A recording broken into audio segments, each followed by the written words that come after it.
genomes possess tremendous psychological power, and in that sense, the manila envelope contained the fragments of a self that might have been.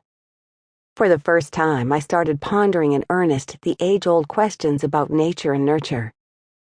How much of who we become is due to genetic factors, and how much is shaped by our experiences and environment, and ultimately, by our choices? Would we be markedly different if we had different parents and formative experiences, or would we be largely the same?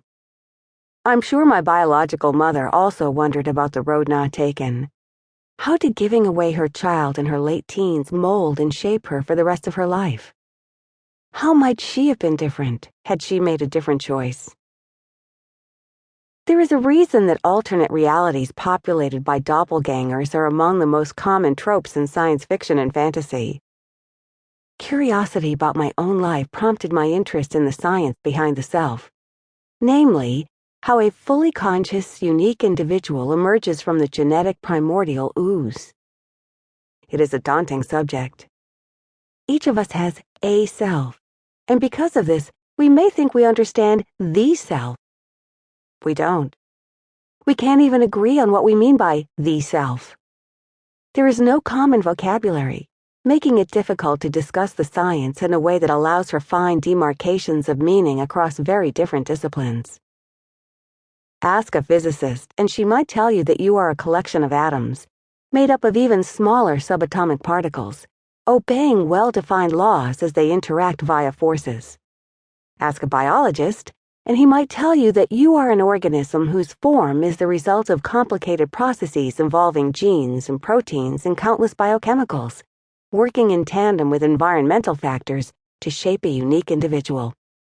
A neuroscientist might point to the intricate wiring of the brain as the essence of self, while a social psychologist might say we define who we are via our interactions with others and our place in society, or by our stuff, the material objects with which we surround ourselves.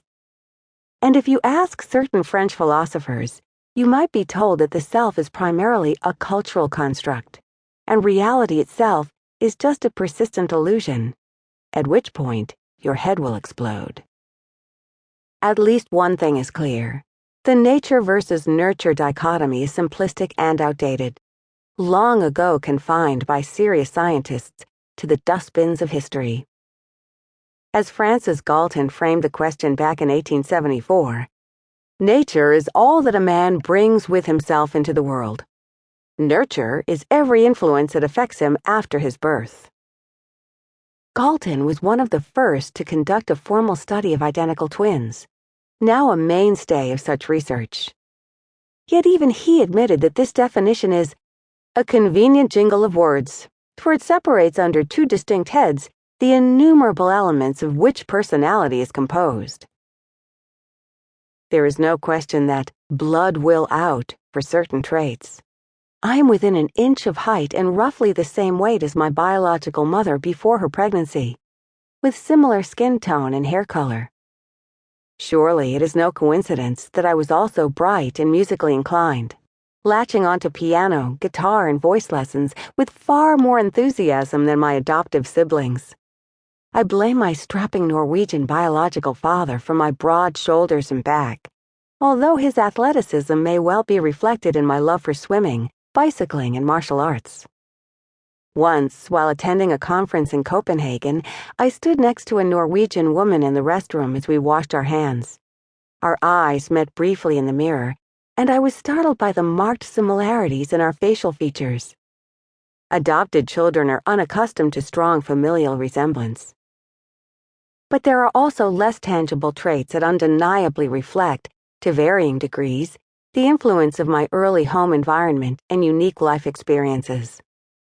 When I developed blisters on vacation while walking all over Florence and Paris, I refused to stop walking every day, even when a mild infection set in. "Why are you doing this to yourself?" my baffled husband asked as I hobbled down the street. "I didn't come all the way to Europe to take cabs everywhere or stay in the hotel room," I retorted. It is certainly plausible that this stubbornness has a genetic basis, but my sister visited us in Los Angeles a few weeks later with a badly twisted ankle and insisted on